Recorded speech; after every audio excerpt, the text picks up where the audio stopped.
Hey there YouTube, I was going to make a quick review on the Liftboard. Um, as you can see, I had to cut this to get this motor out.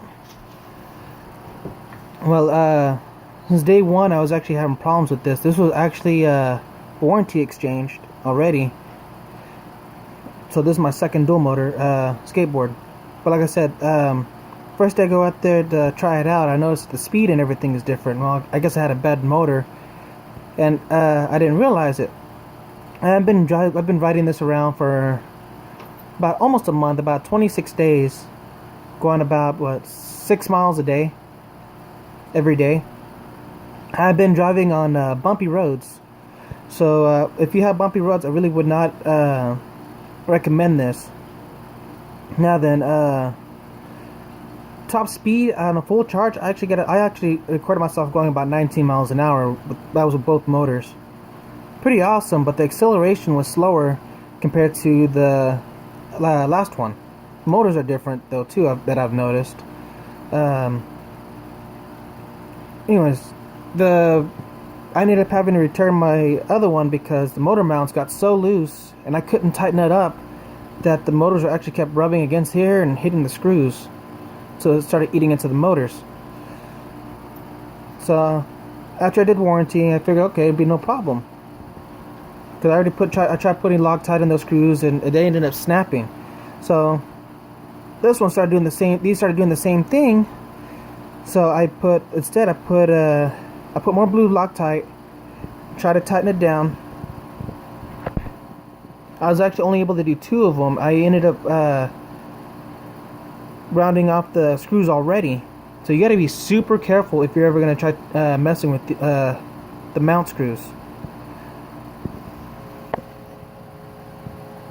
I think they can do a much better job with how they mount it, because it's almost like a Christmas tree how they screw the screws into the side and hold it on.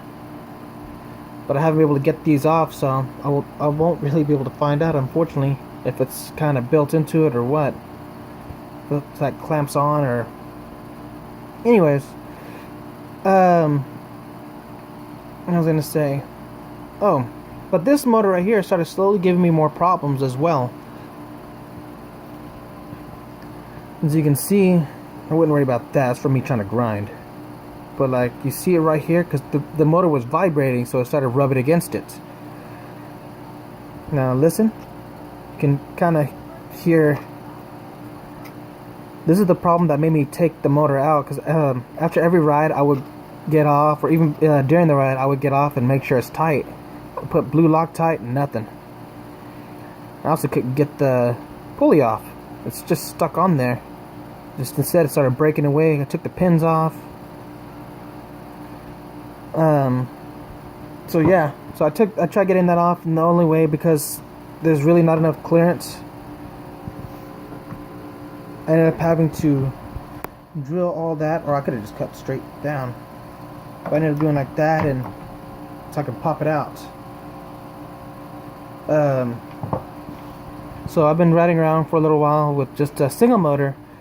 Acceleration is terrible, slow as molasses, but the top speed is still pretty up there with just this one motor. I get about 18 miles an hour. When I'm at a full charge, I think it slows down to about maybe 15, 14 still. And that's not bad for just a single motor, but like I said, acceleration is really slow, and trying to use the brakes is real slow as well.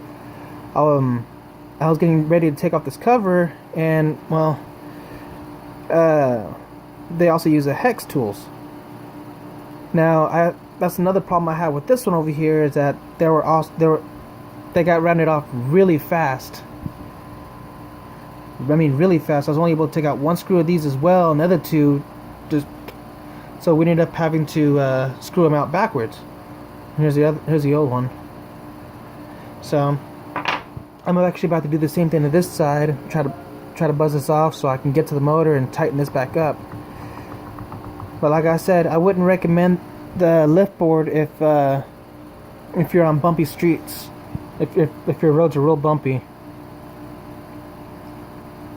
No, I don't do any tricks with this. I would not recommend any tricks on any electric skateboard, just for the simple fact of the electronics. You don't want to mess any of that up. You don't want to have to worry about damaging the motors. These are not waterproof or water resistant.